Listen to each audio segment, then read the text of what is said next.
Good afternoon, everyone, and welcome to the MidBeach Neighborhood Association's March 2026 membership meeting. MBNA, or the MidBeach Neighborhood Association, represents condominiums and hotels within the boundaries of 24th to 63rd Street along Indian Creek Drive and Collins Avenue here in Miami Beach, Florida. Today, before we welcome our elected officials and all of our guests, I'd like to thank our executive board for their service. And this is the last month of this year, our fiscal year for MBNA. We will have our annual meeting next month at the end of April. All of the members will be asked to join us. And there are a couple of spots open on the executive board, both for hotel and condominium seats. If you're interested in serving, please reach out or respond to the nomination form. You'll have until the end of March before the period is closed, and we'll announce if we have elections that would take place at the end of April. So again, welcome to this meeting. Thank you, Elisa Casanova, our Vice President and Beach Walk Working Group Chair. Thank you, Oscar Vasquez, our Beach and Water Quality Chair, and will be facilitating today's Beach Management Plan item. Thank you, Randy Hollingworth, for chairing our Public Space Committee. And thank you, Esteban Porcelli, for chairing our Indian Creek Working Group, Avra Bank for being part of the 41st Street Committee on our behalf, on MBNA's behalf, and to our newest board member who brings several decades of experience in real estate, has a business on 41st, is a former president of her condominium board association, and currently serves in leadership at 5600 condominium. Please join me in welcoming our newest board of director member, Susana Santoro. Susana, are you with us today? Yes, I'm here, Anna Marie. Thank you. Thank you, and thank you so much, Susanna, for being here. And Susanna is started as an MBNA executive board member and has really hit the ground running. She is currently chairing our condo working group, our condominium working group that is working specifically on permitting and liaisoning with the city and with staff in trying to navigate how can we best assist condominiums in having a seamless process. And so if you have any issues with permitting, please reach out, and hopefully all of our resources on the website that Elisa Casanova updates will help you navigate that process, and together we can figure out what those pain points are, as well as the Commissioner David Suarez, along with Commissioner Joe Magazine and Mayor Minor, and our county commissioners, Commissioner Steinberg and Commissioner Lopez, joined us early in February and hosted a Condo Town Hall that was 3 hours long. And I think that for the first time ever that was held, and MBNA is so happy because I think it demonstrated for once that us that live here in multifamily homes have specific needs in these condominiums, and there's so much room and there's so much that needs to be addressed both at the city and the county level, and of course at the state level, and having that continuous relationship and appointments and opportunities for the residents to bring forth any issues that they may be having while living in condo or that are related to condo living are so important. So thank you to everyone that participated in that process. We'll hear a quick update later in today's meeting. So again, we're going to introduce the elected officials. We're going to go through our updates, including the Fontainebleau, the House bill, and the Senate bill that were related or crafted to be able to allow the water park to exist and to bypass all public process, and what will be coming next from that. We'll give a quick update on the transportation projects, on the many projects that FDOT has, the 2 turn lanes, what that means, the bridge, and other upcoming projects, 38th Street. And for homelessness, we're going to skip that item today because we didn't receive the data we wanted specifically on the calls. But we did have an extensive meeting today with both representatives from elected officials and as well as the police department that went through very in detail what is going on and what we can work on as a group. And so in 2 weeks, when we have an in-person meeting, anyone that's interested in participating in that can, but please note that MBNA has elevated, and all the pictures and all of the reports that you all are sending into the city are so important. And so please continue to do that. And we're hoping we'll be able to address that a bit more systemically in the coming months. So without further ado, thank you all for being here with us. And that is our agenda.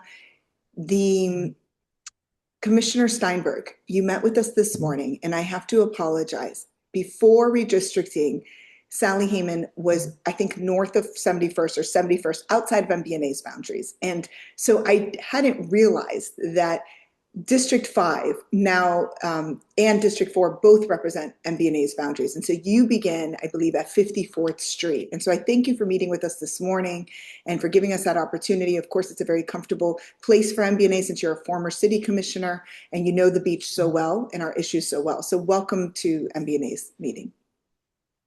Thank you so much. Okay. And we also have our other county commissioner will be joining us if she hasn't already. Vicki Lopez, she met with the executive board earlier this month and has been very active. Those of you that are on our chat groups, you have seen the video of the county commission yesterday and the co-sponsoring of the bill and how our county, how we're very well represented with County Commissioner Vicki Lopez and Commissioner Steinberg. But there's more that can be done, and we'll speak about that in a moment. Here from the city, we have Commissioner Joe Magazine that has always answering our phone calls and really active with us. Commissioner Magazine, I saw you there a moment ago. Are you still with us?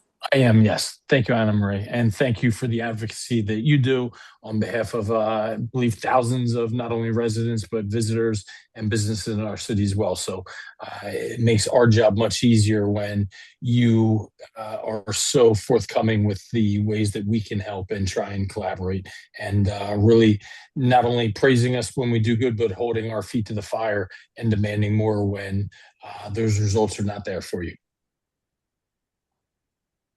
Thank you, Commissioner Magazine. We really appreciate Marie, I think there are people waiting, getting a lot of text. Can you let some people in? If I can co-host, I'll help you with that.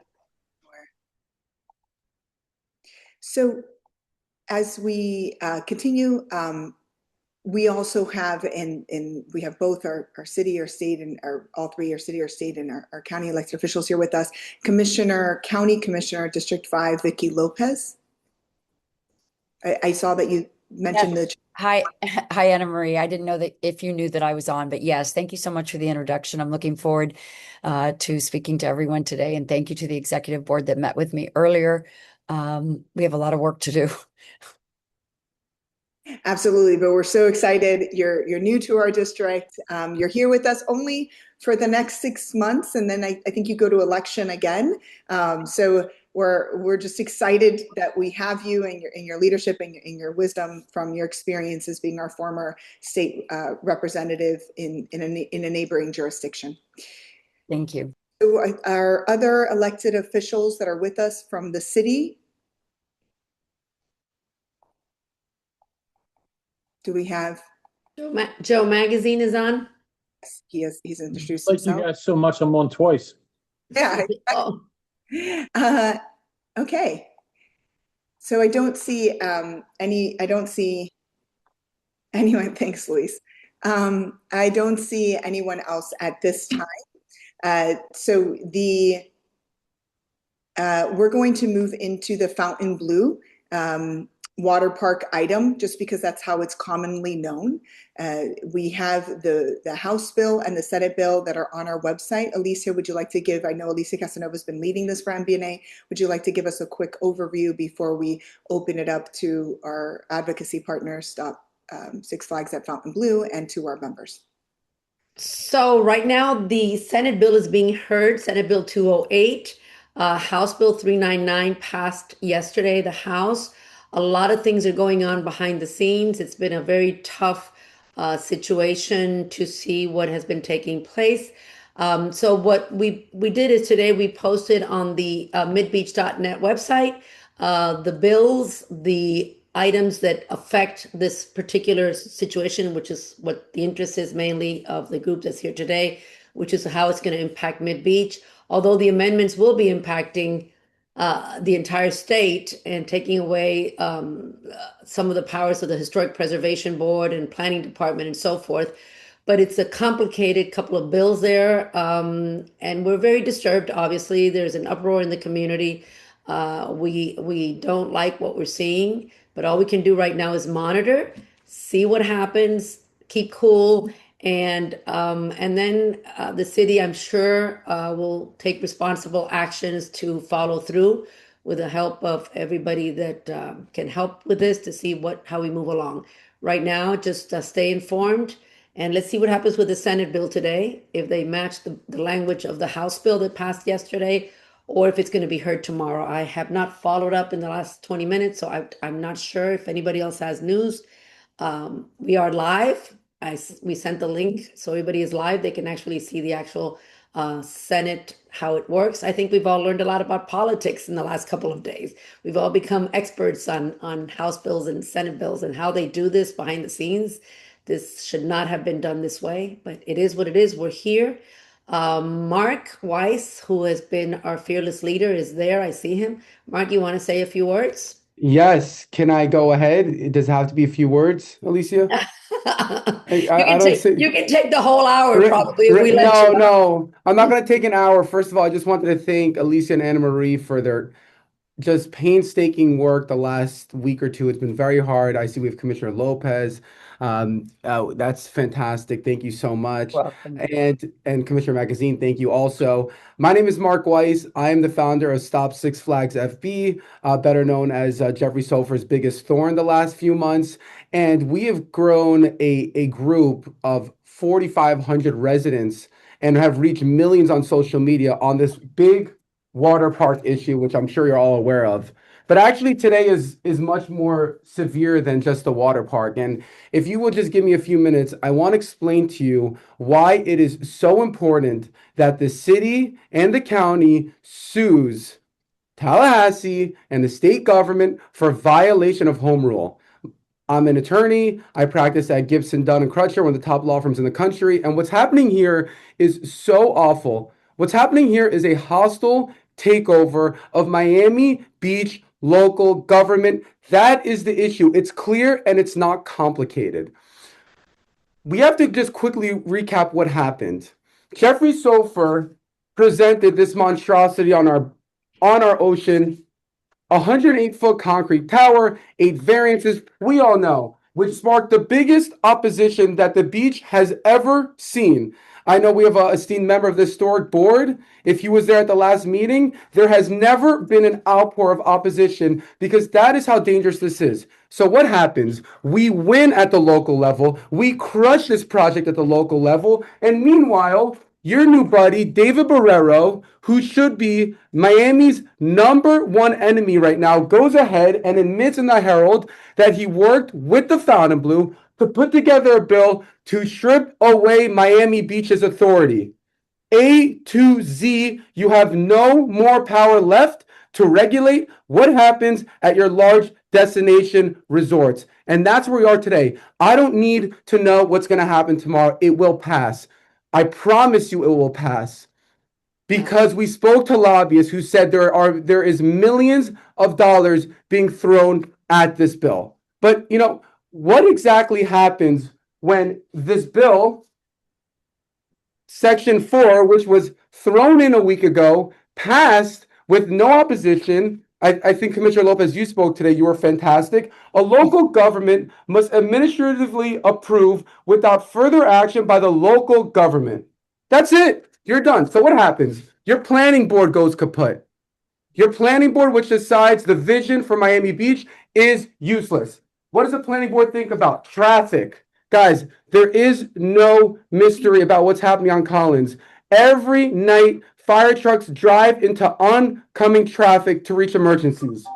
Also, this water park is being built 15 feet away from a fully occupied condo tower.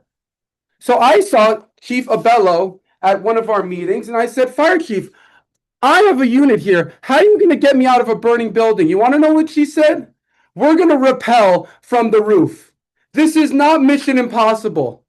There's no rappelling from a roof to save someone. Traffic, fire, and safety, disaster. Infrastructure. We know there's a big water shortage. Just so you know, this water park is not circulating water. It's taking fresh water. There is a water shortage right now. So your planning board could all go on a hiatus. Your zoning board could go on a hiatus. What does the zoning board decide? Setbacks. When you all walk on the beach walk, you have a beautiful, serene, and quiet, enjoyable experience. With this bill, he could build this. Do you guys understand? He could build whatever he wants.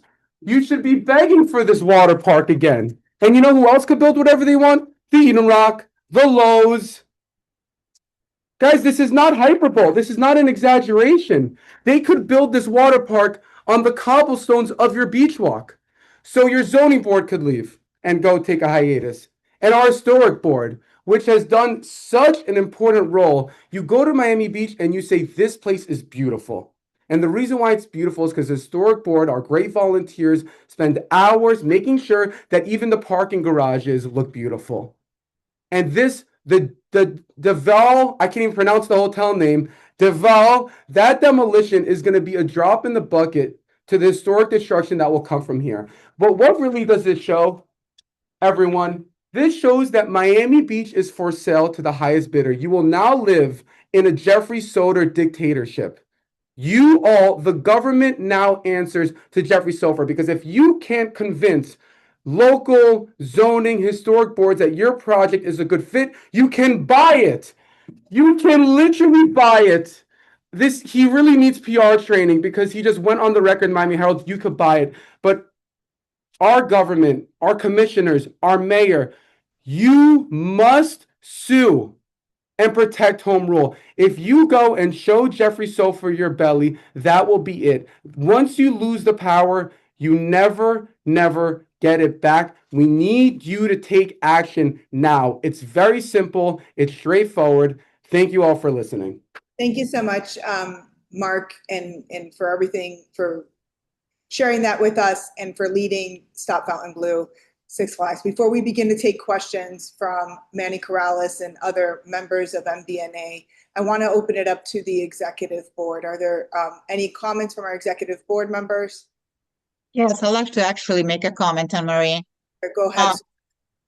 This whole thing for the water park, for me, was disconcerting from day one. Not only because of the project, but it just was disconcerting to see that the Historic Preservation Board had the autonomy and authority to make this decision when the city is responsible for the budget, the infrastructure, public safety, and the fiscal consequences overall to the community.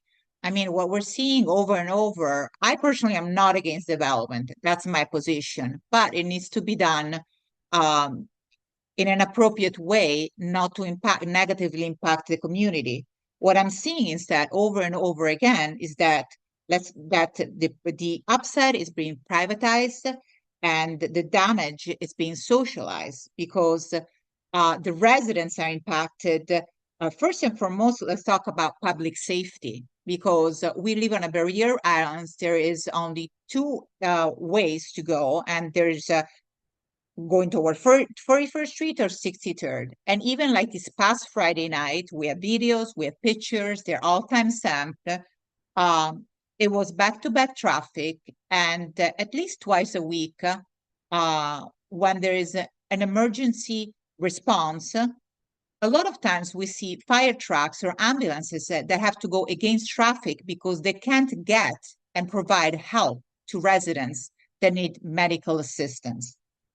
So one, public safety. Mark touched on the fact of the utilities. One thing is the water shortage, right? Which is a concern, but also the power grid, because let's face it, a structure like that is going to use a lot of power. And who's going to pay ultimately? Let's put aside livability for a moment, but who's going to pay for all these upgrades? FDOT, the city. Where is the city going to get the money? Are the residents going to get assessed on top of what we're being impacted with the implementation of the Sears, all the condominiums on Collins Avenue? And I mean, livability. I've seen on social media when they talk, oh, this is great for families. It's not great for families when you're bumper to bumper traffic and you're trying to get your kids to school or coming back, to go pick them up. that's not a way to live. That's, but the main concern for me is that I just don't understand how this could have been on HPB to begin with, and the city had no say. And when again, it impacts budget, infrastructure, public safety, and safety for which the city is responsible. Thank you so Thank you. much, Anna. Are there any other executive board members that have comments? Okay.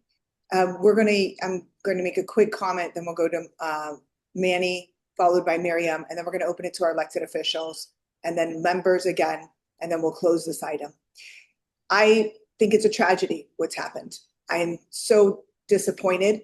I couldn't have had more conversations. I think the city allowed this to happen. I think that in a way, how could we have somebody that's government affairs on our team, lobbyist on our team, and the city not have foresight when something's not going to go well? Someone who's in your community, who has gone to the state before to try to get their way, was not going to try this way. And I think that the only reason why we wouldn't have pushed this more is because we as a city from the top did not think this was a bad idea, or we didn't oppose this idea.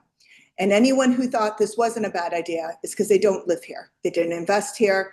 They don't have to commute through here. They don't see what we see adjacent to the beach walk, inches from our windows, just down the street. We can go on our balconies and hear David Guetta on a New Year's Eve. Now, when I try to sell my apartment on a Saturday morning at 9 a.m., people will come in, go to my balconies, and hear a water park. Not only that, it's just not compatible. It's not compatible with our water infrastructure, with our safety, with our transportation, with who and what we've worked so hard to build for many and many mayors that have been here, have been trying to build in the branding of our city. And as much as we want to sell this as a family-friendly place, a 10-story water park pushed against a condo hotel is not a family-friendly thing when we don't have the space for it. Everybody in the county that represents West Miami or other areas that sounded like they were in favor, I encourage them to please seek out land and build these amenities in your areas. I will gladly take my children to them. This is not the place. Our ecosystem is very sensitive. This is against our beach. Amy Knowles, the Director of Sustainability, I believe, is on today's call to talk about Beach Management Plan, which is so important. She goes out in the middle of the night and surveys our entire community to see who has lights on to protect our turtles. We do so much in the city to protect sustainability. We have so much, yet we're going to allow a massive 10-story or anything they want to build, really, because now we have no right to tell them what to build, on our beaches and impact our oceans and our environment. I have never been more disappointed with our reaction. I appreciate the City Commission for writing the resolution. I'm so happy to see that everybody supported, that everybody did believe in home rule, but a little too late. And that same day, we didn't have our lobbyists on the ground, that same day, our team, our staff wasn't deployed to match whatever effort, that we weren't mobilizing billionaires that also live here in MidBeach. We have billionaires that live here, that reside here, that choose to live here in MidBeach, and we did not activate them and mobilize our funding and our influence to be able to assist in trying to at least have a fair fight. I don't feel this is a fair fight. I don't know if it's passed the Senate yet or not. Of course, it's a Hail Mary to think that it's not going to pass, but it was just disappointing. And we hear there's so much behind the scenes that we don't know, but honestly, none of that matters to us as voters. All we care about is that those that we voted for are representing us and our best interest. And I think that we fell short as a community. Our leadership fell short. Our city team, our city staff from the very top completely fumbled this one. And I've never been more disappointed in my 9 years of serving as MBNA president as I am today. And I hope that there's always a movement forward. Is it suing like Mark has suggested? Is it figuring out legal action? Is there something on a permitting side? Is there something from our county? Is there something from our city? Is there something from our state? I think the answer is there's something at every single level, but those that that allowed this to happen need to be kept accountable. And those that have continuously told the city or residents, don't worry, we've got this, wake up, guys, because you don't have it. And you need to start collaborating with everyone to be able to have a fight or have a chance to be able to truly represent the interest of your constituents and those that vote for you and trust you to serve us in our best interest. Manny? Anna Marie, can I say something? Yes, sorry, Randy.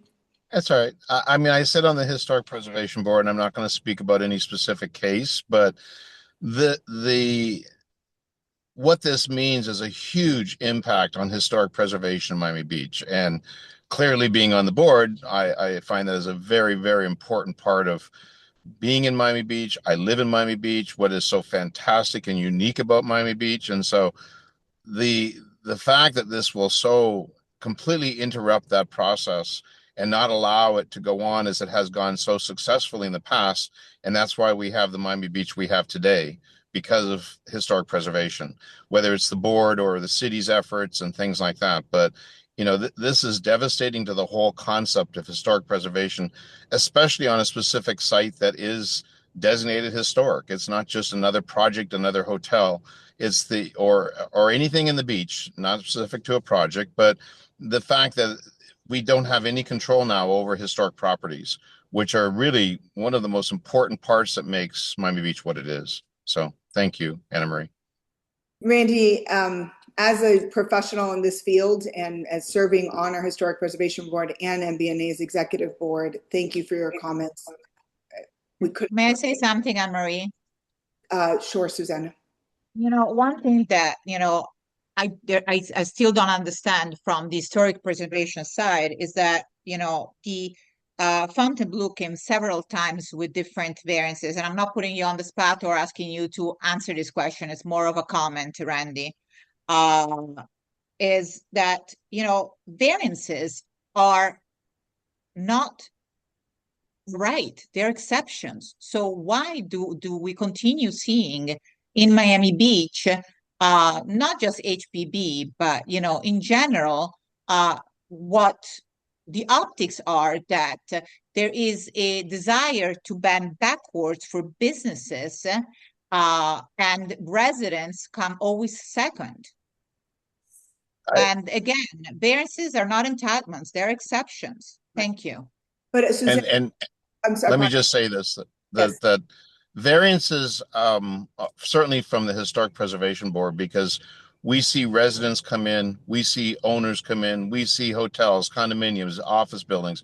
There is no effort to make a special accommodation for anyone other than they have to prove that their variance is a necessity, necessary for the development of their site. And there's very strict rules on how you can get a variance on any application, whether it's a single family house and we get those for them, or a high rise or anything. And that's one of the roles of the Historic Preservation Board, is we are given the ability to grant variances if, upon a lot of discussion, if you've ever heard one of our hearings on any one topic, we go through the variances one by one. I don't believe any variances were given yet to the property you're talking about, but I can't be guaranteed of that. But I know they were requesting variances, but I don't believe that any had been approved yet.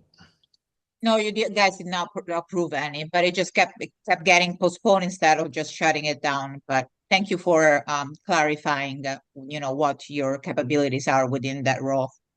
Thank you so much, Susanna. We're going to move now outside of our executive board and take a few more comments. Can I go on record as far as Randy?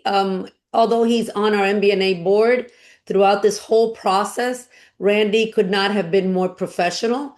He did not join in on our advocacy on the opposition. He stayed true to his role as an HPB member, and we respected that tremendously, even though he verbally opposed it strongly in the first HPB meeting, and he went on record as a strong opposer of it. We have maintained a professional distance with Randy, and I just wanted to thank you, Randy. It just shows how good we did and how well the city did in appointing such a professional and responsible man as you. Thank you.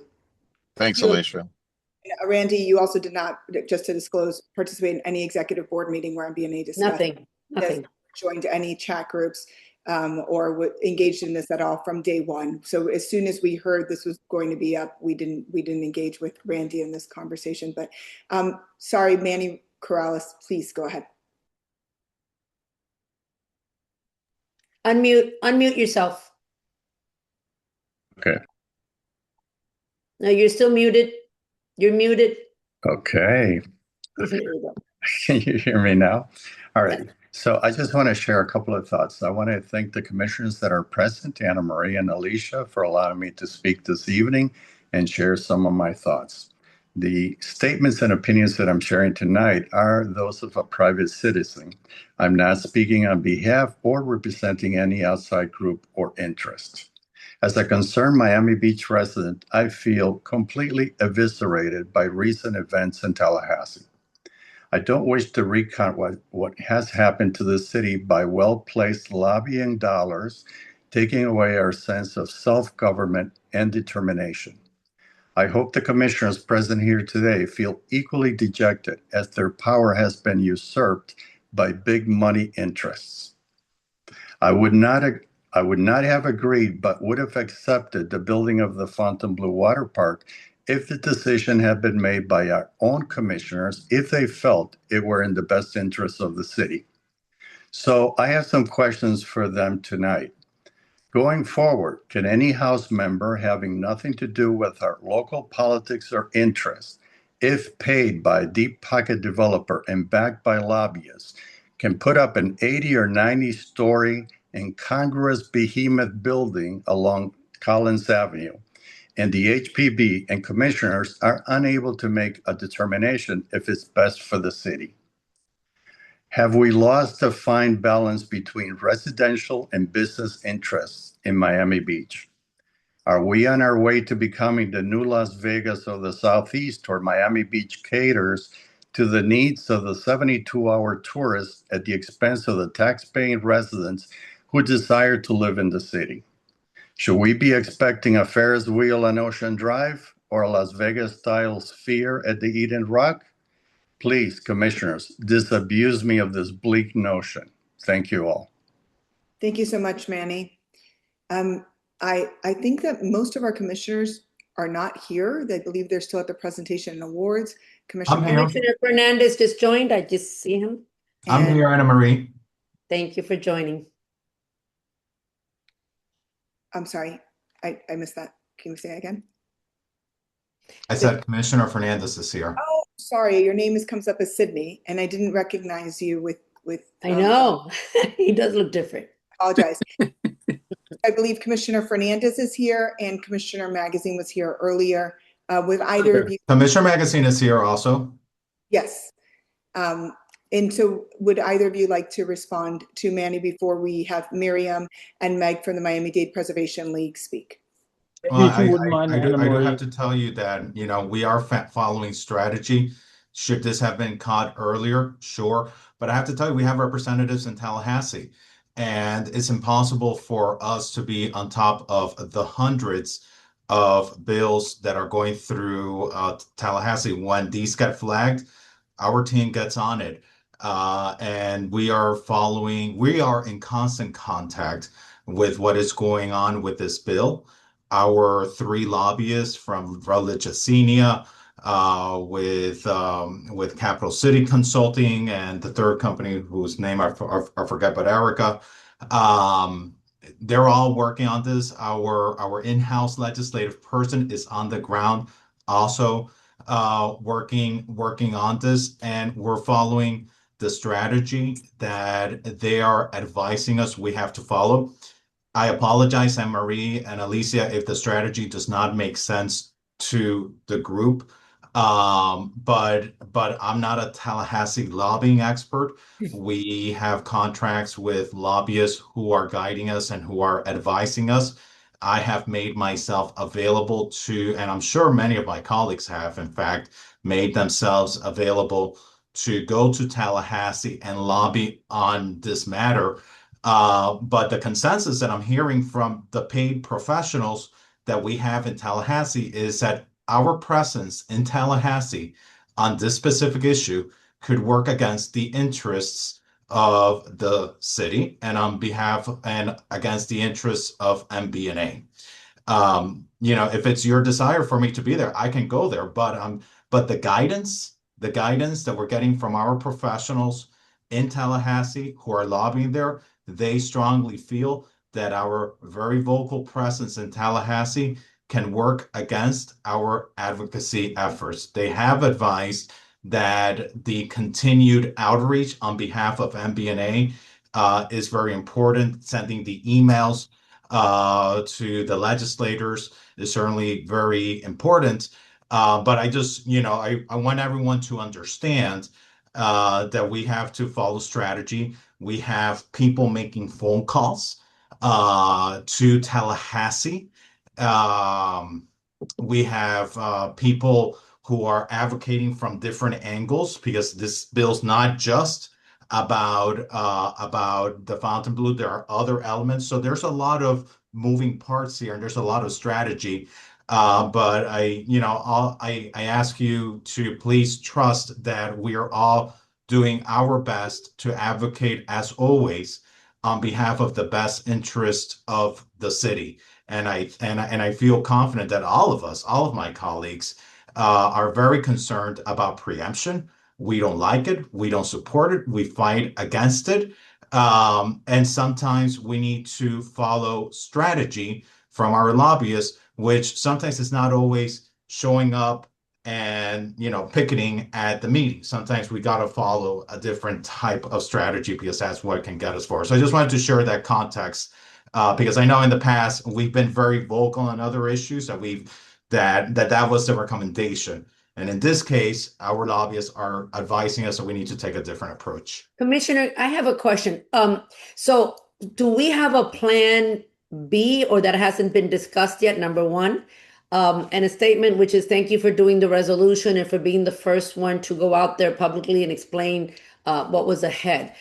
We don't know if it's passed yet, right? Are you aware if the Senate bill has passed 208? Nothing yet. Unmute. You're muted. So nothing yet. So it may be till tomorrow. Is that correct? Nothing yet.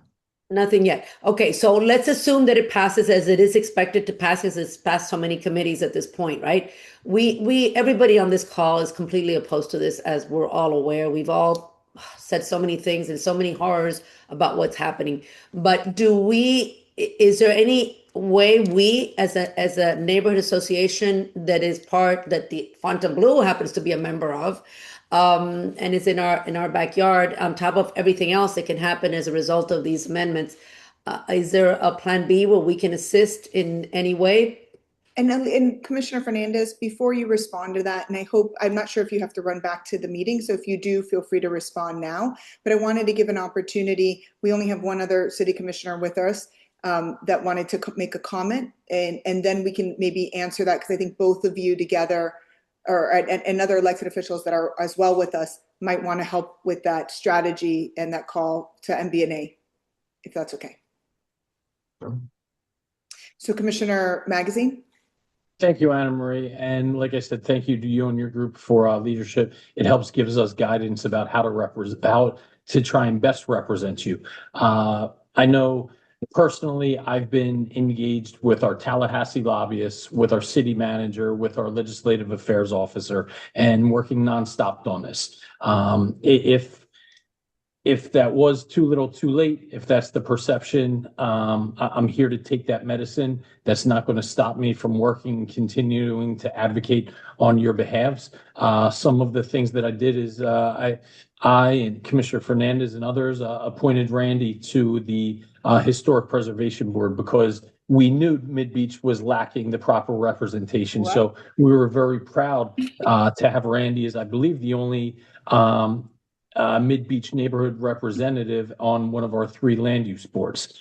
So we brought more representation to there. But this has been a constant battle that we've taken on over the past several years about this state preemption. one of the first things that I was confronted with and did as being an elected commissioner was when Jeff Sofer had a bill for casinos at the Fontainebleau. It was something I adamantly opposed, partly because our city is unanimous against that. So I worked, as I know Commissioner Fernandez did, with Norman Brayman. I became aware of how much money was really influencing things behind the scenes. And I asked myself, who's the single person in the state that could have more influence than Jeff Sofer? And that was Ken Griffin. And I personally sought him out, looked him in his own two eyes, and had a 5-minute conversation with him to get engaged on that. I apologize. I wasn't able to find that advocate for this project that is somebody that could offset the influence of Jeff Sofer, but we continue to advocate. And I think the best effort at this point is just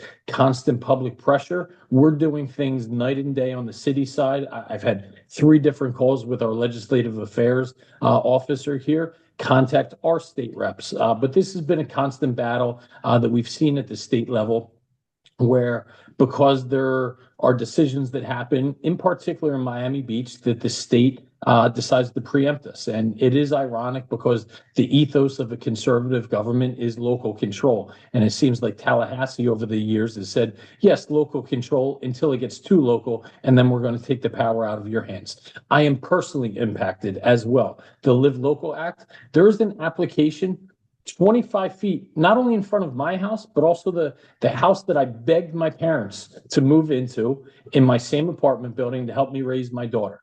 That is their entire life savings. My mom's not rich. She's a nurse that woke up at 4:30 in the morning every day for 47 years at Children's Hospital of Philadelphia.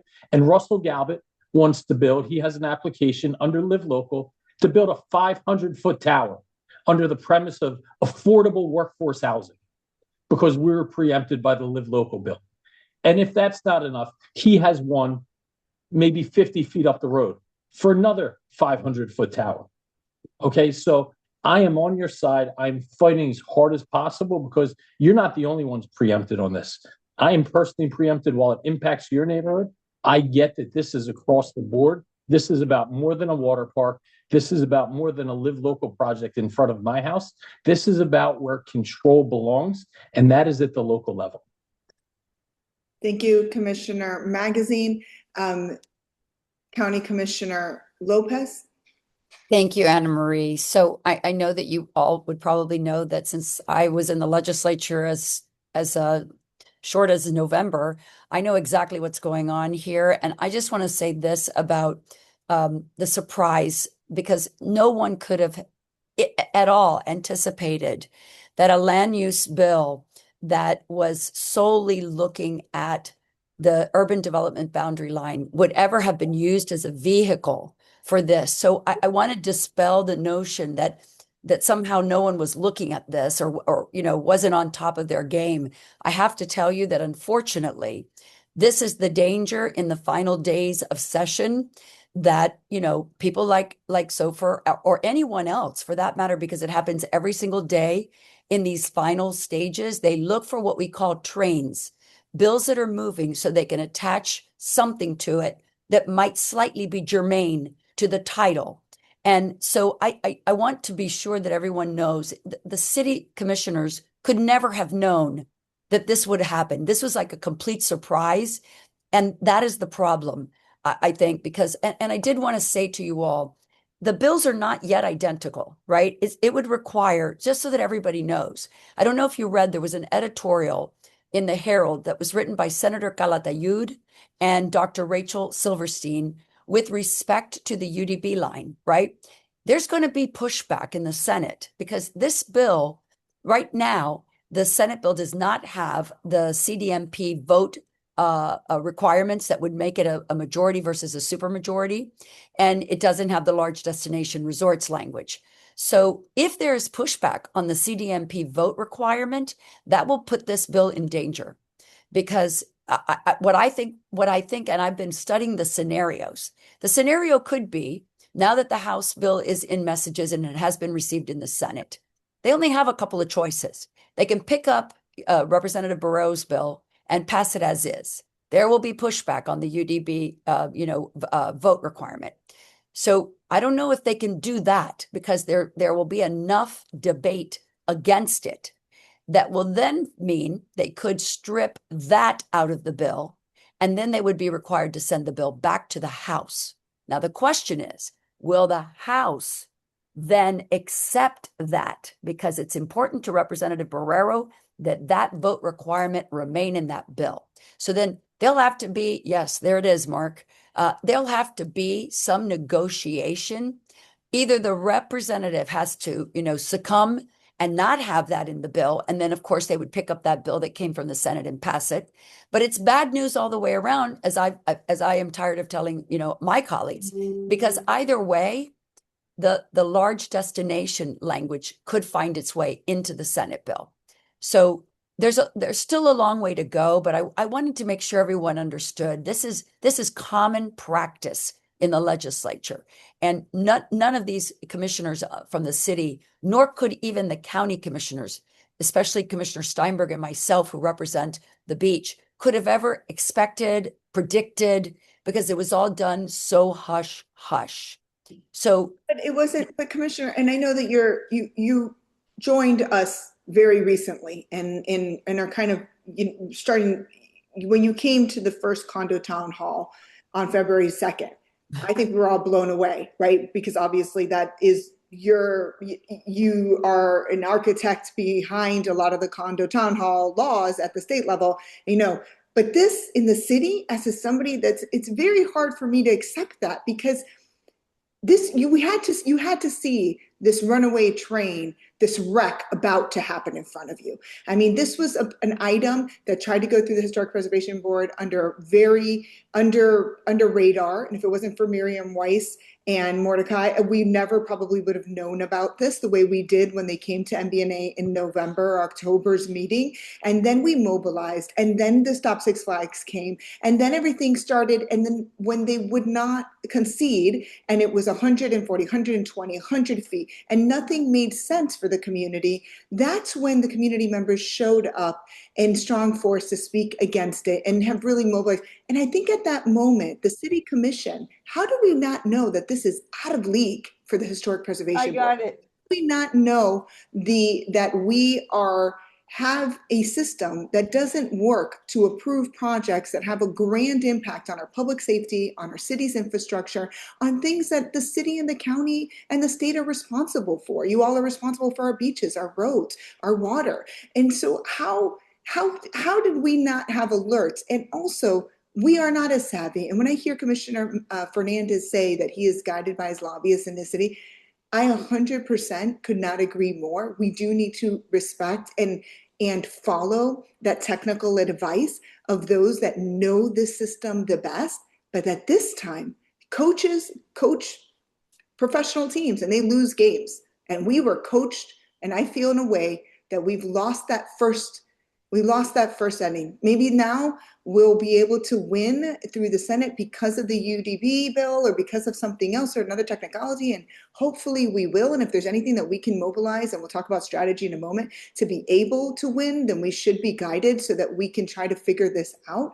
But it's just, we should have had foresight. Some part of being a strong leader is understanding when something in your system is out of whack. And the whole Historic Preservation Board, I was there, and you don't see me in the videos because I had to stay for another 15 minutes to calm down before I went out to my car, because I was like, wow, blown away at our response. But it is a clear indication that something within your city and from a city's management, from the top, very top, I think this should have been called out immediately. Something's not working. We need to figure out how to take control of this, and a decision could have been made before. I'm not saying we knew this was coming. I know it was 11th hours on purpose. I understand it was a third committee. I understand it was last Monday. I understand it was well played. But anybody in a position like Sofer that had so much to lose had to play it well. And his lobbyists guided him better than we were guided.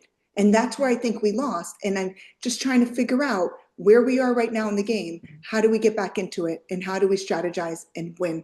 Before we answer that question, though, I'm just going to hear from a couple more people. We're going to have a few minutes, and then we're going to wrap this up, let our elected officials guide us, and then we're going to move on to our main item for today's meeting. Anne Marie, could I just jump in quickly on that? And after the next person, just because we have two more. Sorry. Yeah.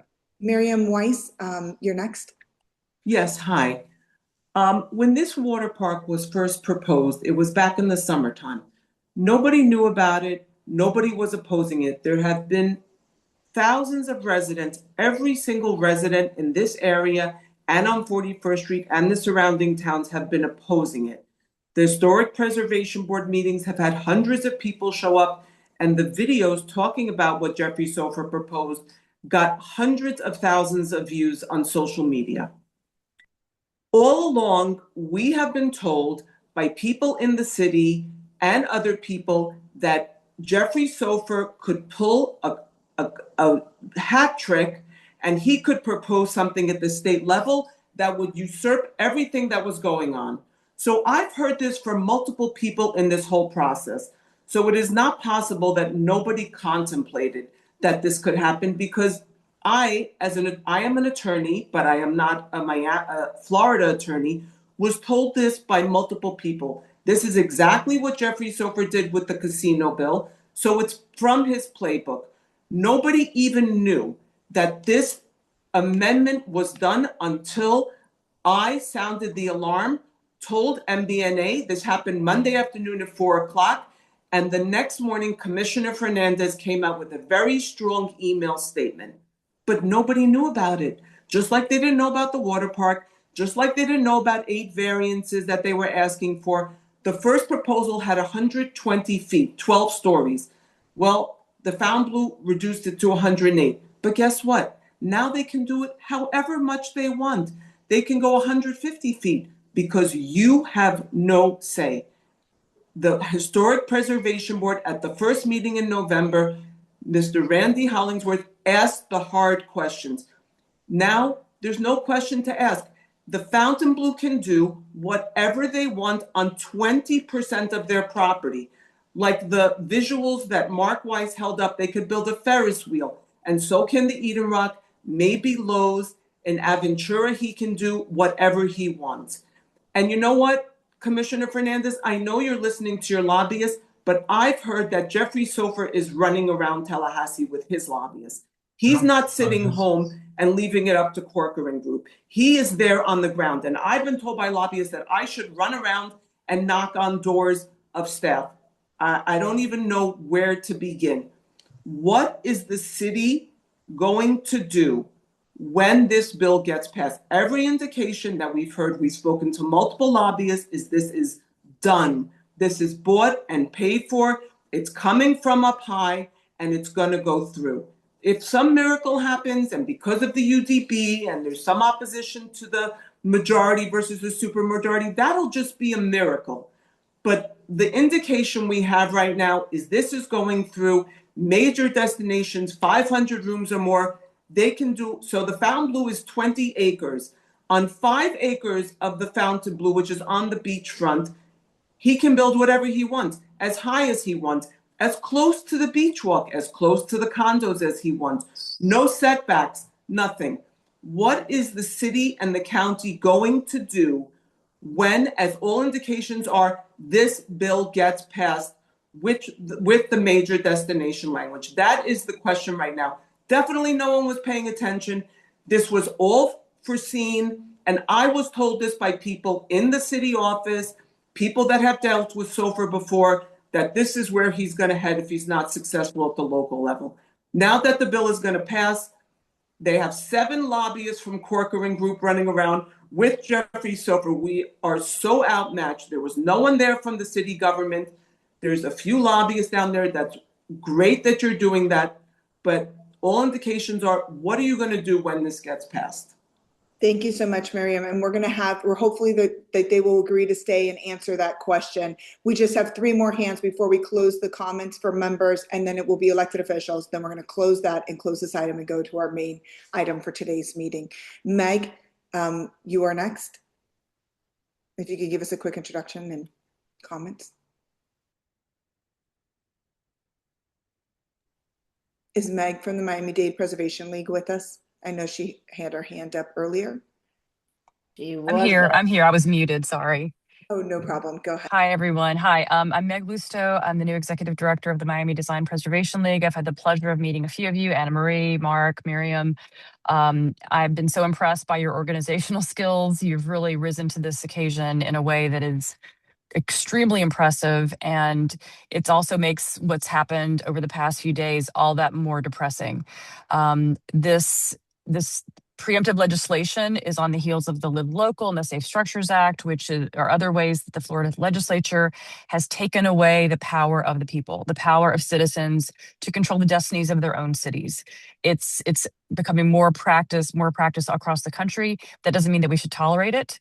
I think they learned that they got away with Live Local. Now they're trying this, and I don't know. I'm new to Florida.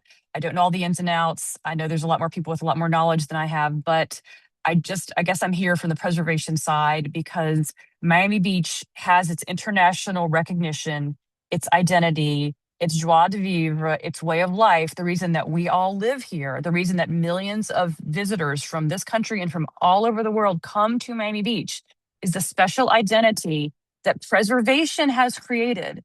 Our founder, Barbara Capitman, 50 years ago, created MDPL because she saw the value in our priceless Art Deco architecture, Mediterranean revival architecture, modern architecture.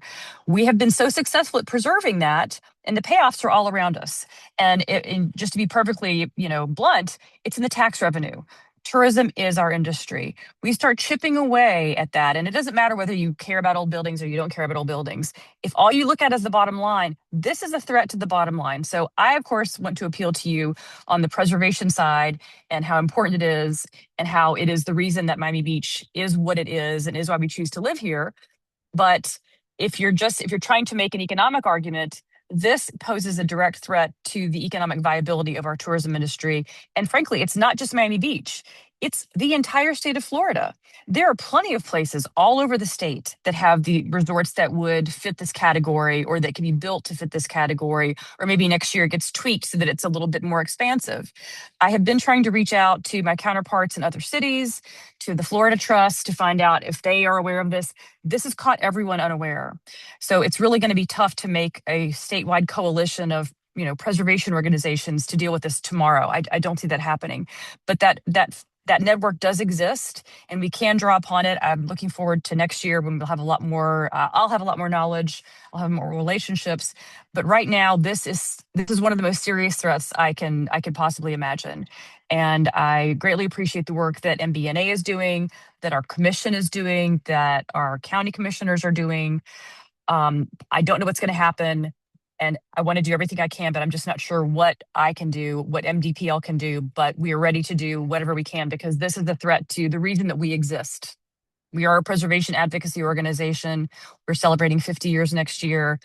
What a horrible milestone to have happen at the same time that we are being, that the control that we and the citizens of Miami Beach have worked to put in place, to have it evaporate because a billionaire is waltzing around Tallahassee with a lobbyist. Thank you so much, Meg, and welcome to Miami Beach and the Miami-Dade Preservation League. We're lucky to have you, and we look forward to collaborating with you in the future. Mark, Aura, Cecilia, and then we are going to wrap it up. We'll read the comments in the chat, and any elected officials that would like to stay and help us strategize or respond to what's been shared, we would greatly appreciate it. Again, we appreciate the few that have come. Usually we have a larger group with us here at MBNA, but we greatly appreciate the few that are here. Thank you. Let me make a real quick comment regarding that. Commissioners, and mostly Commissioner Fernandez and Commissioner Magazine, we thank you so much. These commissioners have been part of the MBNA since inception. They have listened to us in every single item and every single issue that we fought for as a neighborhood organization. Alex is part of who we are and why we succeed in doing so many things that we do for so many years. And we understand the difficulty of what has happened here. And we don't want to have this situation erase all the good that you've done for our city, all the time you dedicate to our city, all the number of issues that you resolve for us and that you allow us to be a part of the city. And we're volunteers as well. We don't get paid to do what we do, but we love living here. And we understand it's frustrating, and we understand you don't have the power to do certain things that you wish you could, and that you have to rely on others. So I want to make sure that that doesn't go unnoticed. And this is not an attack on the commissioners or the mayor, who've always been a very important part of our organization. And we really appreciate that, and we want this to go on record. Thank you, Alicia. Mark? Alex, I think unmuted because you wanted to say something, Commissioner? No, I'll wait I just want to give context because I just want people to understand. Thank you. When it comes to the Historic Preservation Board, okay? I know Can we wrap up just the community part, and then I can give you. Oh, sure. Yeah. Thank you. Commissioner Fernandez, I just wanted to thank you for breaking the news, passing the resolution. You really stood up so fast, and thank you, Commissioner Lopez. My father always tells me, water under the bridge, you have to look forward. What really needs to happen, I do think it would be great because of how charismatic you two are to be there in Tallahassee, because this is going so under the radar and no one really understands what's happening. So I do think having your faces there would be beneficial. But assuming it gets passed, the city needs to start working on this litigation now to sue, to defend the home rule. This is an unconstitutional bill under Article 8 of the Florida Constitution. And I'd love to hear from Commissioner Fernandez and Commissioner Lopez. Have you started looking at attorneys? Do you have someone ready to fight this? I think we have to look forward, and the forward is a big fat lawsuit. Because unfortunately, we don't have a bag of $5 million like Jeffrey Sofer, more or less, in Tallahassee. It's really a spending battle. We don't have that capacity. I wish I was a billionaire, but I would love to hear from both you, and we really appreciate it. Are we ready? What is the appetite to sue? Thank you, Mark. And we're going to have, I mean, they are ready to answer. Okay? Both our Commissioner Magazine, Commissioner Fernandez from the city, and our county, but let's just give one more second. Last community comment on this item for today. Aura Cecilia Rengifo.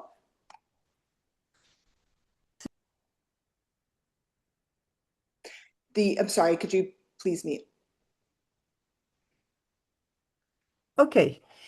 My 2 cents, I'm not a lawyer, but my comment was in the way of litigation, because governments and government officials, they understand, not all of them, but usually when you have a decision by a court, they oblige.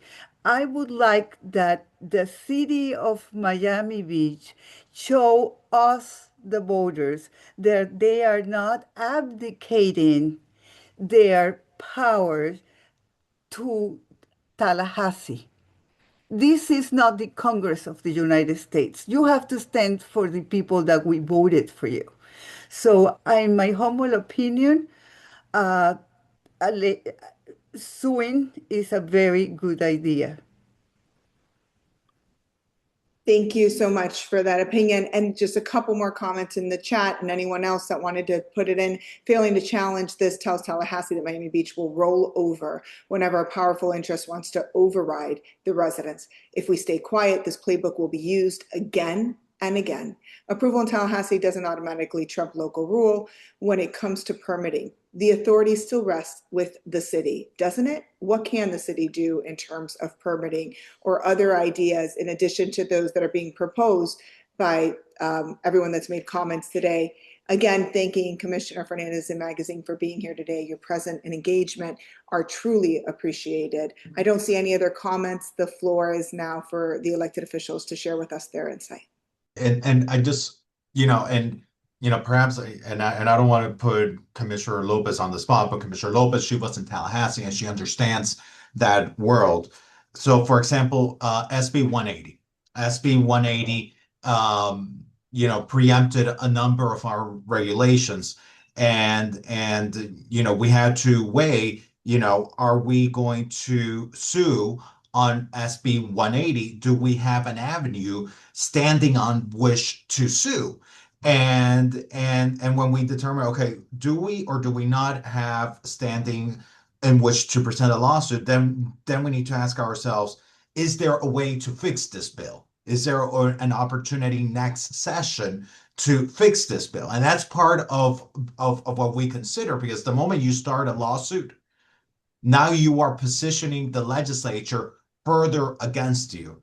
And I don't know, Commissioner Lopez, if you want to comment on that, since you've been in the legislature and you've been very vocal at the county, advocating on behalf of the city on this Fontainebleau issue. You brought it up there on the county commission, because you brought it up on the county commission. A number of the legislators in Tallahassee have reacted. There's been an article in the Herald. In fact, just a couple of hours ago, there was an op-ed, an editorial that came out on the Herald about this. So that's part of what we need to consider. Tallahassee does have authority to preempt us. We don't like it. We hate it. We fight constantly to preserve our local authority.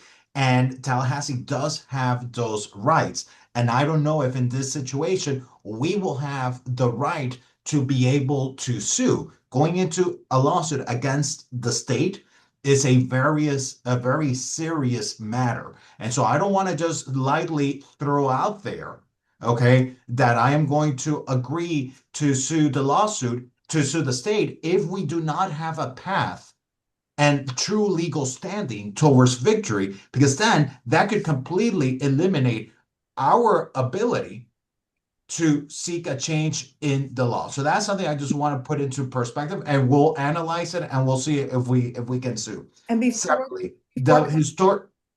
No, you're going to continue. Okay, go ahead. Yeah. And we're familiar with home rule and the Florida Constitution. We understand that we've dealt with this, whether it be with the Unsafe Structures Act, whether it been with Live Local, and a number of other bills. We've seen, okay, what authority does the state have and what authority does the city have? And unfortunately, the state has a lot of authority to preempt the city in these matters. Historic Preservation Board. Yes, we were aware that this is going to the Historic Preservation Board, but the Historic Preservation Board serves in what is called a quasi-judicial capacity. They're acting as judges. And us as commissioners, we cannot influence the decisions of the Historic Preservation Board. That is the guidance that the city attorney's office has consistently given us, that us as the appointing officials of the Historic Preservation Board, we are prohibited from lobbying and influencing the decisions of any project, not just this project, that goes before the Historic Preservation Board. And that is why you saw that while this was under the jurisdiction of the Historic Preservation Board, even though I was very concerned and very passionate about this, I have to stay quiet, following the guidance of the attorneys, because then that can be used to overturn whatever decision the Historic Preservation Board takes. Now, okay, yes, perhaps it could be foreseeable that this was going to Tallahassee. There are 120 members of the Florida legislature, of the Florida House. Which one of the 120 members are they going to go to? They're certainly not going to the representative from Miami Beach, because we know that. We know they never go. They usually try to find someone from a different part of the state or a different part of the county. We don't know which legislator they're going to go to. There's 40 some members of the Senate. They're not going to our senators. They're picking someone from some other county, from some other part that we've never heard of here in Miami Beach, to go lobby that person. It is impossible for me to have that foreshadow, or for our lobbyists to know what is happening in our Historic Preservation Board, that Jeff Sofer is going to go ahead and go to one of these 160 legislators between the House and the Senate and start lobbying all of these people. And as Commissioner Lopez mentioned, they came in at the very last minute. So I'm not trying to excuse, because things should have definitely been done differently. The moment this was started getting traction in Tallahassee, there certainly should have been a mechanism to catch it quicker, and we need to correct things. But I want you to really feel very comfortable knowing that we are taking this incredibly seriously. I have been all day with our lobbyists on the phone. I've been all day with legislators on the phone. We've been working with Senator Calatayud. We've been working with Senator Garcia. We've been working with Senator Rodriguez. I encourage you guys to continue writing to the governor's office, writing to the speaker's office, writing to the Senate president's office. They need to get this public pressure from all of you. Okay? It's impossible for a good lobbyist to be able to narrow down who they would try to go to. It doesn't function that way. They go to the governor, and then the governor starts making phone calls to different members of the legislature. It is a very complex place, and I'm just responding to and I'm sorry if you think I'm an excuse guy. It's not about it. It's giving you context, giving it context so that you all understand the challenges. We are all hands on deck fighting this. We've mobilized the Miami Herald editorial board. We have business leaders who are making phone calls behind the scenes. We have representatives on the county commission who are fighting this on our behalf. We have county commissioners from other parts of the county who are advocating on this on our behalf. As your elected official, you've placed your trust in me and in Commissioner Magazine that's here and in my fellow colleagues. I need you guys to trust us that we are mobilizing everything that we can in every possible way that we can to fight this. We've fought casinos in the past by teaming up with very powerful interests to fight that. We're doing the same thing now, and we need your collaboration in sending these emails. We need you guys just to keep on mobilizing people and reaching out to the governor's office, reaching out to the Senate president, and reaching out to the House Speaker. That is where we need your focus now. And then after session, we'll focus on how do we fix this from happening again. How do we get alerted sooner? And how do we make sure that we're not in this predicament again in the future? But right now, the constructive thing is, let's focus on emailing these legislators so that they get this very public pressure. So thank you so much, Commissioner Fernandez. Before I want to comment on what you've shared with us, because I think you gave us some really great guidance on what we should continue to do. I think that we're still a little unclear on. I heard about what the city will do to try to prevent something like this from happening again, but we really want to try to prevent this being enacted or this being established or this being implemented. And is there anything on the public safety fire? Is there another strategy or another angle? So if you could think about that a little bit, because we're going to come back to you to see if you could help answer that piece of it. The context is really helpful.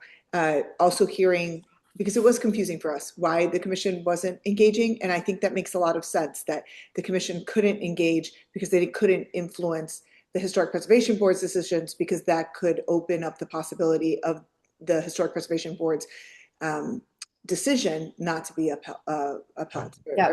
So I think that was really helpful for me.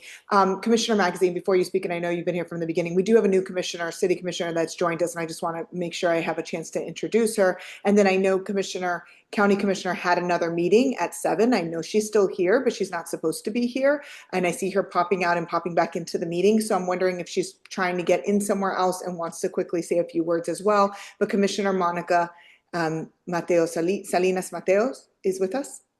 Did I do that wrong again? Is it Monica? Are you there? No, you said it right. You said it good. So you're fine. Monica Mateo Salinas, MMS. Yes. Yes. Thank you. Thank you for recognizing me.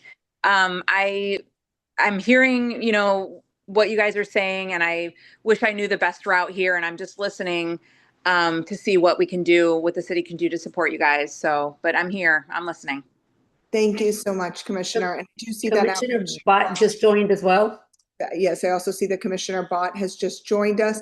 Commissioner Bott, right now, the community has spoken and shared some thoughts. We're still on the Fontainebleau item, and Commissioner Fernandez has given us some context. Commissioner Magazine and Commissioner Lopez have made some initial comments. They're about to make their second round of comments, and then we'll welcome you to share any comments on your end as well. But thank you for being here, and we know you all had a presentation at an awards meeting earlier, and we appreciate everybody that's come. Commissioner Magazine, did you want to say something, and then Commissioner Lopez? I will. And, it's really a thoughtful exercise, and it's not going to be decided on this call tonight about what path that we pursue because, could we file a lawsuit? Yes. And I want to give some context of what I'm hearing. Some of this is public, where this is coming from. That the governor is personally involved and engaged and has pressured the House. And what I'm saying isn't private. This is public information. Jeff Sofer gave him a 7-figure donation in his last campaign. I think he was using the governor was using his private plane during the presidential campaign. So those are the types of powers of influence that are at work here. And the governor is personally mobilized for this. And why do I say that? Because then it goes into, do we sue? Let's say we get preempted. And I am going to do what the collective residents of Miami Beach want to do, right? Because my job is here to represent you. But I do feel as we all need to have context about the indirect consequences that could lead to. With the governor so passionate about this, and we've seen precedent of this in the past, if we would sue the state, who essentially has collectively said they have the right to come in and preempt us, the governor has in the past vetoed funding that goes to cities that have taken on such an adversarial relationship with some of his pet passion projects. So we could be looking at something like that where we sue. Really, we're going to have to do an analysis of our likelihood or chances to win, because I don't think it makes sense just to do something ceremonial. If we do have a good chance, then I think we should all be engaged. While we'll be the decision makers, we're making on behalf of our entire community that could be affected either way. If we would go and take such an adversarial role with the state, we do have to recognize that they are in a position of power and leverage. That's not us rolling over. It's just recognizing the battlefield here, that there are significant levers that could be very consequential to Miami Beach that they can pull. That being said, like I said, I'm going to do what our collective residents want us to, because I was honored to be elected to represent you. And I told Anna Marie in passing or in conversation yesterday, I go, listen, if you told me, you know what, you've been so awful, we're all getting together and throwing you out of office, I'd say, you know what, the next year and a half that I still have to represent you would still be the honor of a lifetime. And I'm going to do that to the best of my ability, no matter what, because I'm here to serve you all, as I know my colleagues are as well. Thank you, Commissioner. And Commissioner Lopez, and then we're going to break here, two more comments, and then we're going to do a second round of commissioners, and then we're going to close. Real quick, there's a question on the chat that I agree. Do any of you know if Ken Griffin and Norman Brayman were contacted, and did they side on the side of our side, or are they in agreement with this? Does anybody know? I don't want to get too much into the details. What I will tell you is that we are mobilizing a number of powerful community leaders who are making phone calls on our behalf. And I'm gonna leave it at that. Because we have public people here, and I don't know everyone who's here. I'm just, we're not just dealing with our lobbyists. We're approaching this from many different angles, including influential people, who are reaching out. But Sofer is also a very influential guy in his own right. Yes, thank you so much. So before we go to our second round, that was one comment. Second comment was Ava, and I apologize. I have to close and go. I have to go to, sorry, before we go to we weren't supposed to go to rounds of community. We're going to Commissioner Lopez, and then we'll go to one round of community. Commissioner Lopez. Thank you, Anna Marie. And I'm sorry that I've had to depart from the screen here. I'm in the car, but I did want to say that count on me to continue to monitor the situation. I know this this game, like the back of my hand. And so I have been consistent. We've talked about this at the county commission, and we've been, we're grateful to have great support in not only myself, but in Commissioner Steinberg as well. We're right up there advocating, and I believe that, we have to prepare. We just don't know what the plan will be until it's all said and done. But I think what you all have done, and I will say this, I know the efforts that you have put into this. I think you've done an incredible job. You are the voice. We all represent you. We are grateful to have your voice. It matters. And it matters especially to both Commissioner Steinberg and myself on the county commission. So we will continue to monitor it, and we will continue to have conversations on a daily basis. And Anna Marie has me on speed dial, and I'm grateful for that because, it takes a village, and you all have been that. And so we will continue to work with the city as well. I think there is, I never stop fighting until I think it's too late, and I don't think it's too late yet. So I would just encourage everyone to keep up the good fight, and to continue to work with the city commissioners and with Commissioner Steinberg and myself, and we will all very much be in touch. And so whatever you need from my office, I know that May Soriano, my district coordinator, put her information on the chat. Don't hesitate to contact us about this or anything else, but I know that this is urgent, and so we will continue to fight the good fight. Thank you all so much for having joined us tonight. Thank you, Commissioner, and thank you for joining us for such an extended period of time. Ava, you're the last community member that will speak, then one round, and then we need to wrap this up because I need at least a few minutes for my beach management plan. Thank you. Ava? Thank you. Can you guys hear me? Yes, we can hear you. Okay, perfect. Mine was more of just an idea. I feel like it's expected to want our commissioners to be showing face in Tallahassee and advocating on our behalf, but I think everyone that's in the group chat and on this Zoom, I think it's up to us to make our voices heard. And of course, we can send letters, but I just feel like letters are a type of medium that seems to get looked past because we're bombarded. I mean, my inbox is blowing up, and I'm sure others are too. So I feel like maybe making a video, that way our voices could be heard in Tallahassee, might be something good to educate them, the senators, on what they're voting on and how this impacts us. Because, I mean, from what I'm hearing in this Zoom call, people don't have the most faith in our Miami Beach lobbyists. So I think part of the duty does come onto us that we make our voices heard. So that's my two little bits. Thank you. I really appreciate that guidance. And I think that you've demonstrated with your engagement in our community how effective the right type of communication can be. And having a video with our voices, with ourselves, if we can't be in Tallahassee, or if we're told not to be, that might really, that media might be much more effective. So I appreciate that constructive advice. So wrapping up this. Marie, just to jump in on that, and again, and I just, I want to apologize because it's very frustrating. Okay, it's 3 years that we've been fighting preemption after preemption after preemption. You guys have been incredible advocating on behalf of MBNA, and you guys spread the word, and you guys are so incredible in mobilizing people. And I know, I think it was Mark that mentioned that you all have, okay, you've reached your limit of the amount of people that you can get to send emails or to reach out. You know what, as Ava mentioned it, take it to a different medium.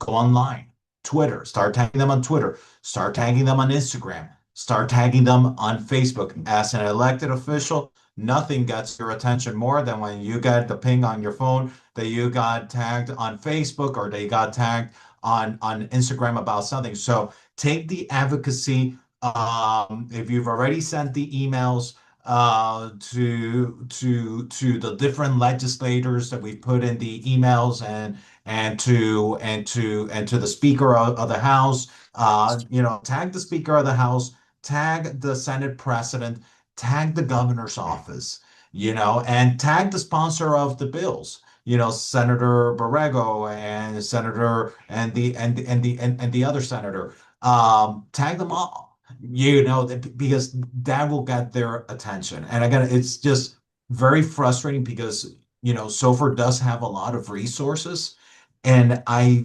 need you guys to trust that Commissioner Magazine, my colleagues, Commissioner Mateo Salinas, Commissioner Bod, the mayor, all of us, we're all, doing everything that we humanly can, all right, to mobilize every single resource that the city has available right now.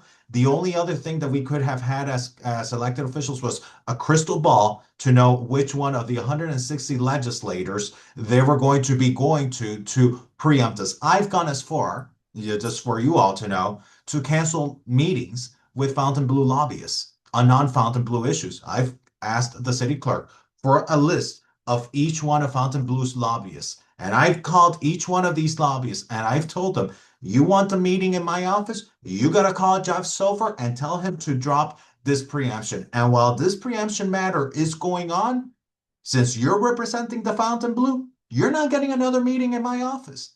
Period. End of story. All right. And so we've gone to, at least I've gone to that extent, because guess what? Those lobbyists won't be able to make money. They can't get a meeting with me.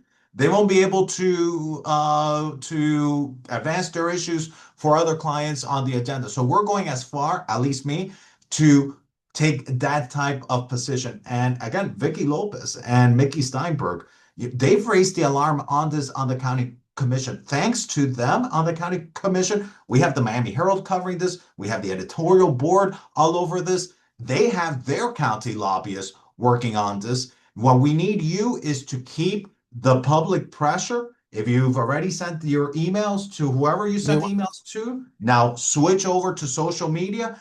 And tonight and tomorrow, the time is not now, right now, to mobilize each one of your members, each one of your friends, each one of your family members on social media, and tag all these people and have their social media, ringing off the hook, and drive them crazy with it. That's the best advice I can give you for your work as our partners in this. And again, Anna Maria, Lisa, you guys have been so patient with me, as you guys know, this has been incredibly frustrating, and I love you guys because you guys are great. But it's just an incredibly frustrating position to be in year after year. Thank you. Commissioner, as the one that's been the creator behind the viral social media campaign Stop Six Flags that has reached millions, but also a land use attorney, I have to say that nothing gets someone's attention like a lawsuit. I know it's hard, and I applaud you and thank you so much for everything you're doing. Thank you, Mark. We're going to move on from that. But the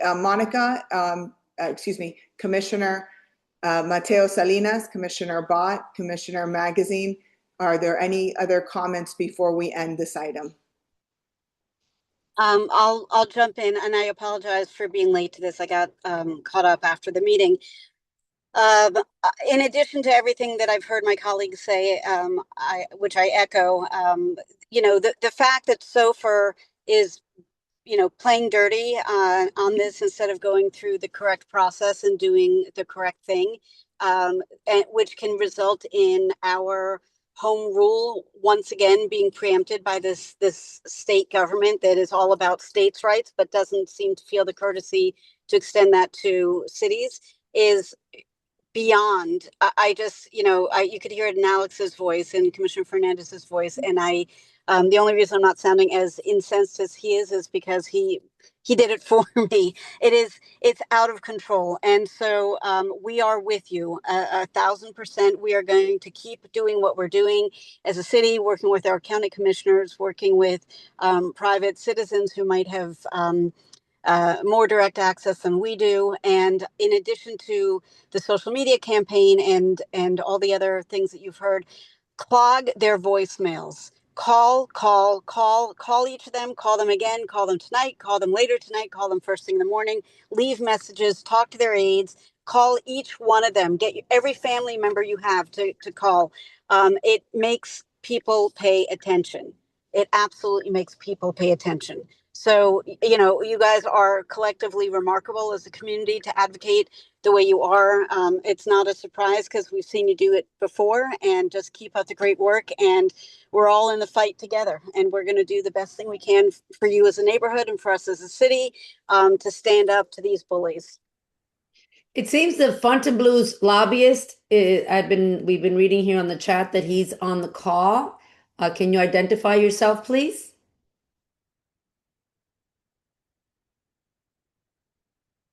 No. Okay.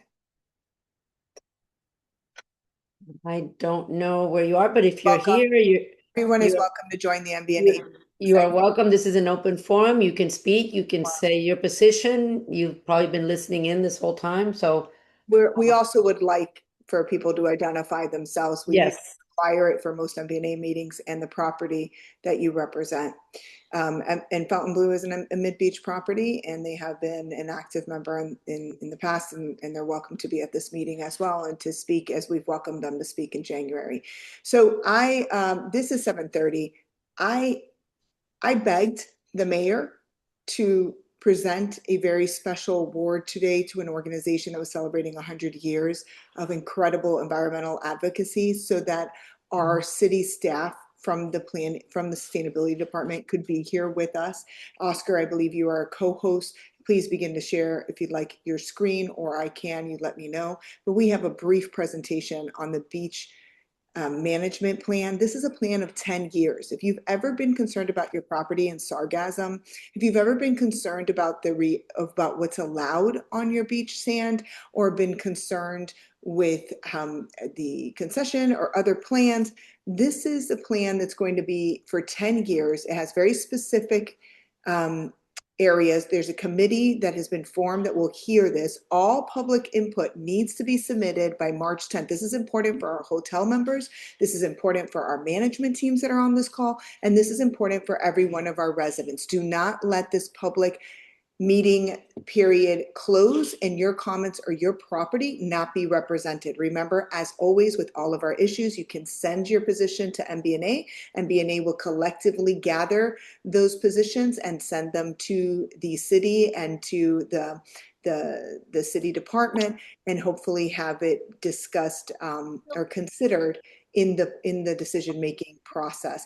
Oscar Vasquez is the Beach and Water Quality Working Group for MBNA's. He is the chair. He leads monthly meetings on this topic, and he's going to guide us through. We are going to do this in a very succinct manner. I apologize. We are going over our meeting time. We will end this meeting by 7:40, so we have about 8 minutes. Oscar, we have about 4 minutes to go through your presentation, and then I'd like to hear from the city. Those of you that can stay, please do for the next 10 minutes to engage in this important topic. Oscar? Thank you, Anna Marie, and welcome everybody. And certainly following this very passionate topic, I don't want to underestimate the importance of this next topic, which was intended to be our main topic today. But for those of you that are not aware, the city and the county are currently engaged in a process of updating what's called the Beachfront Management Plan. And essentially what that is, it's a plan that's developed by the city to provide a clear framework of how Miami Beach manages and protects its shoreline. The beach is a really complicated and valuable asset, and it involves multiple agencies, environmental, operational activities like beach cleaning, dune protection, special events, concessions, and water sports. So to be brief, MBNA on your behalf has made a first pass at this plan. We've only had it for about a month, and we weren't aware that it was being updated, but we've made a first pass at the plan, and the intent of my next couple of comments is to make sure that the members understand some of the things that MBNA is looking at, and to quickly solicit, as Anna Marie indicated, the March 10th meeting is the deadline and the opportunity to present concerns that we may have as a community with regards to this update. Oscar, I know that this presentation's on our website, that Alicia will be placing it on our website. Is there a possibility to just go to that one slide that has a recommendation so that we can discuss that or go through the slide? Thank you. Thank you. Okay. So I'm just going to mention the top items. Apologize. Could you go back a couple of slides just to show the content and then our recommendations and that? Yeah. Thank you. Okay. So the current gaps that we see from our first pass is sargassum management, dune and erosion control, water quality, special events, and concessions and enforcement. There's likely more. We will certainly continue to go through this very extensive document that's been posted on the city's website. But sargassum is at the top of the list because we are concerned that over the next 10 years, the vision that this current document has is not encompassing enough to address the removal strategy, what we do when there's a surge, and what the long-term strategy is over the next 10 years in order to keep our beaches in good shape. We also have some concerns and some comments regarding dune and erosion control. And this in large part relates to some of the breakwaters that were placed in MidBeach to reduce erosion and have really caused an increase in erosion.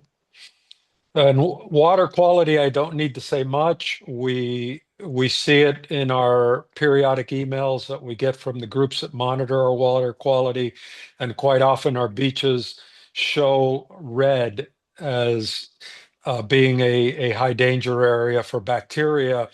And there's very little, if any, clarity regarding what the city and the county propose to do in this area over the next 10 years. And then special events, we see special events causing issues in our beaches, and also secondary issues regarding traffic and so forth as a result of the special events. And we've seen it 2 years in a row in MidBeach with the elephants, and then subsequently with the library. That's created chaos for our residents and visitors. And we'd like to see some clarity as to how the city and the county are going to engage with the community when those special events occur. And then lastly, concessions and enforcement. I don't want to go into too much detail on that, but needless to say that the biggest part of our concession issues are enforcement. There's certainly some rules out there that guide our concessions, but there's very little to be said of the area of enforcement. So as a refresher, there is a March 10th public meeting. We encourage all of our members to attend and or provide MBNA and or the city and county with concerns that need to be addressed during that meeting, and certainly encourage you to do both, submit to MBNA, and engage directly on the behalf of your properties. It's a good opportunity to take a look at your backyard and say what needs to be done here in the next 10 years, and is it written and summarized in a clear strategy on this proposed document. Thank you, Anna Marie. Thank you so much, Oscar, for that. If you could stop sharing your screen, please.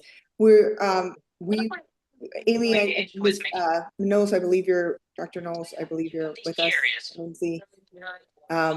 If the city would like to comment on this, then we can close this item afterwards. Before Amy and others join, even though I keep on delaying that, I do see that John Norris is here, the Director of Public Works, and Frank Garcia from Parks and Facilities. There were a couple of other items that were going to be discussed. One, because one is a public safety, and under the current situation with the wars that we're engaged in, we didn't really want to discuss those here. So I'm not sure if city staff is here for those items. Those will not be discussed.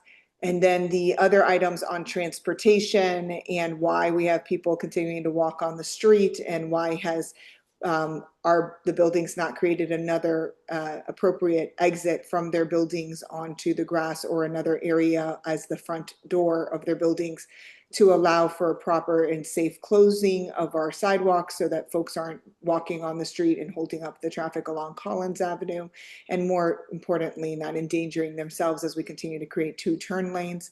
So those items aren't going to be discussed today. Those are being discussed at working groups because of the agenda, and we didn't have the correct response from city staff to be here today to speak about that, or because we felt there were public safety issues that we didn't want to be spoken about on recorded line. So if you're here for any of those items, I apologize that I didn't say that earlier, that those items would not be heard.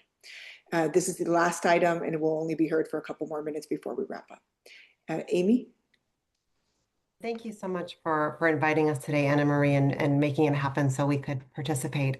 So my name is Amy Knowles. I serve as the city's Chief Resilience Officer, as well as Director for the Environment and Sustainability Department. I have with me on Lindsay Precht, who is our deputy, as well as Assistant Director of the same department. We were tasked with updating the city's Beachfront Management Plan a few months ago by the city manager. This is a plan that is required by the state of Florida. There's a state statute that requires a specific land management plan that meets certain requirements and a checklist, if you will. And so what we did is we saved the money for the city of probably $250,000 to actually hire this out. And we updated the plan from 10 years ago. It highlights all of the progress that has been made on the beaches. It highlights all of the different services that we provide as a city. It highlights the services that Miami-Dade County provides, as well as some of the items of the Florida Department of Environmental Protection as well. So it's a very long document. It's over 400 pages, so it is a bit daunting. And we appreciate the effort that you're putting into it already. We want to make it an excellent document. We also have to stick to the requirements of the state of Florida. So in our meetings with them, they wanted to make sure that we are taking what was done 10 years ago, refreshing it and adding to it, but sticking to what that state statute requires. So we will be reviewing the comments. The meeting, like you said, is March 10th. It is in the city manager's conference room. There will also be a Zoom.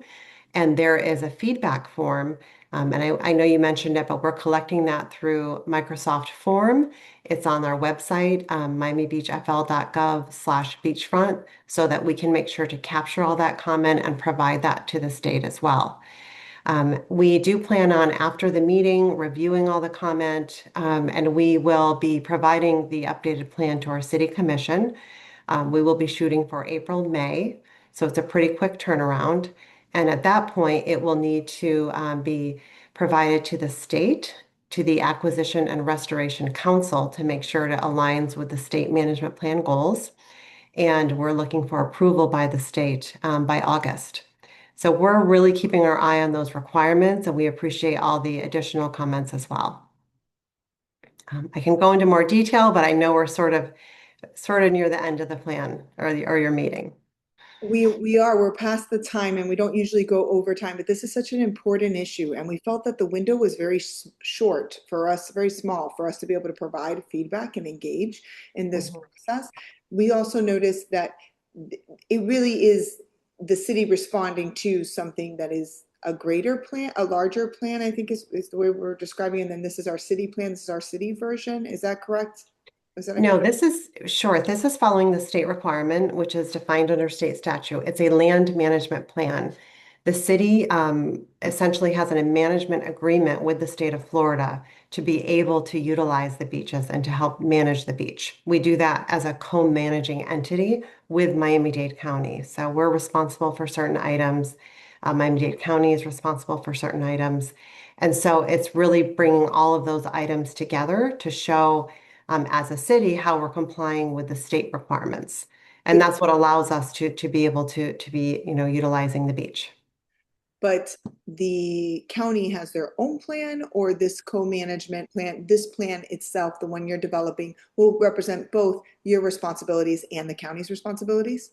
It represents both. The lease is actually assigned to us, but it represents, we are required to list out all of the co-managing entities, and Miami-Dade County is one of them, along with FDEP.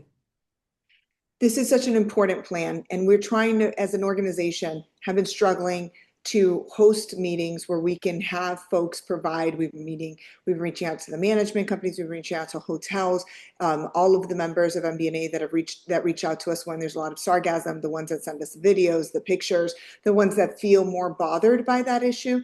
Those are the ones that we're reaching out to because we think that those are lower hanging fruit and that they'll be more likely to engage in this process. But it's been hard to digest and to have them provide feedback or read over the document and provide feedback or have that community feedback in this plan, a plan that is so important because it's our backyards and it's attached to our investments and in our community and is really the backbone of our community. So we're wondering, we saw that in the what is the process to gather that feedback? I know that on the committee, there's no one that a resident that lives on a coast on a beach year round that is on the committee that we saw. And maybe we're wrong, but that was our interpretation. So what is the how is the city engaging? Like, explain to us, how can we be more effective in providing you that feedback? How are we more effective in engaging our members? We just want to ensure that this plan, we've had some concerns. MBNA has been around for 9 years. We've had some concerns with the beach management plan and have had a beach and water quality is one of our standing working groups from early on in our inception. So what are we, tell me how to best engage you. What do we do? Right, so I think you're taking all the right steps. We were required to share this at least 30 days before the meeting. The committee itself, who actually the type of roles on the committee are also defined by state statute. And so that really led to, there's about 13 different positions on there. And that committee was approved by our city commission and was created by them specifically for this purpose. The committee is just going to be meeting one time, which is the 10th, which also serves as the public hearing. So you're welcome to come and speak. In addition, getting the information through the Microsoft form in advance will be a great way to document that, in a way that you'll have more time and will be, more eloquent, if you will. So we welcome you to do that. And then there'll be another opportunity when the item goes back to the City Commission in the spring. That would be another opportunity to provide comment. The committee itself doesn't have to approve the plan. Our ad hoc committee, they really are there to just, to ask questions, to provide comments, to, answer questions of each other, to clarify, to make sure the plan is meeting the requirements of the state statute. Is your city communications department engaged in helping you? While the committee is guided by what the state requires, each person on that, is the city's communication department or anyone helping to gather more feedback from, let's say, Allison Park Neighborhood Association or Art Deco Neighborhood Association or MBU or other community organizations that are on the coast? Even SOFNA, I believe, has a portion of their community that's on the beach. Anyone else that is engaging in this process? Yes, we have heard from other associations already that have provided comments. We have sent out dedicated newsletters specifically highlighting the plan and providing the comments. That's gone out a couple of times, maybe 3 times by now. It was released in a publication on our county website that we utilize for public meetings. You will also see signs on the lifeguard stands where it alerts that this meeting is coming, that the draft plan is posted, and there's a QR code to bring people directly to the meeting, and there's information to get them to the website as well. And so those are the basic requirements that we've had, in addition to doing things like sending out the newsletters, which is pretty standard on what we do for public meetings. Thanks so But much. we have already heard from other associations. Thank you. Any MBNA always waits and tries to see if we can have a meeting, at least one, to gather more feedback before sending on the 5th. Anyone else that would like to comment or has a question on this? Lindsay, anything that you would like to add? No, I think Amy covered everything, and we're happy to gather your feedback. We again thank you for inviting us today, and we appreciate you having us here. Thank you for being here. Oscar? No, the only thing I did comment on the chat, Amy.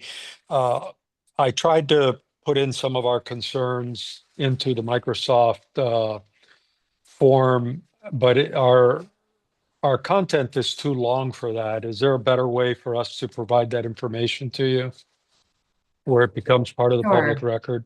Yeah, I think what you could do is send that directly to the city clerk. I'd be happy to touch base with him tomorrow, and we can work through Anna Marie to get that to you. Thank you, Amy. And we can also break it down maybe by topic and submit it on the city website, Oscar, by topic. Although I think on the Microsoft form. yeah, I think that, I mean, I don't know, there's some topics that we have a lot of information and maybe we send it collectively we just don't want it to get lost, Amy, that if we send it, one way or the other. So we'll see. And also for us to add more info as we get more info from everyone. Yeah, and understood. There are so many exhibits you'll see also, and it's everything from go for tortoise requirements to our dune management plan to the special events rules that we have adopted as a city to the concessionaire agreement. So there's a lot to review on there, and they all have their own path of approvals as well. So I understand it can be a bit overwhelming, but all of that from the eyes of the state really shows how we're approaching management of the beach. So it's all of them looked at holistically together is really what the state is looking for, and that checklist. Thank you. Thank you again. Any other comments or questions from anyone? This is a really important item. I'm glad we were able to feature it. I apologize we went over time for our meeting. It's not really characteristic of MBNA, but I do thank you for being here at such a late hour. This meeting has formally adjourned. Thank you, everyone. Thank you. Have a good night, everyone. We appreciate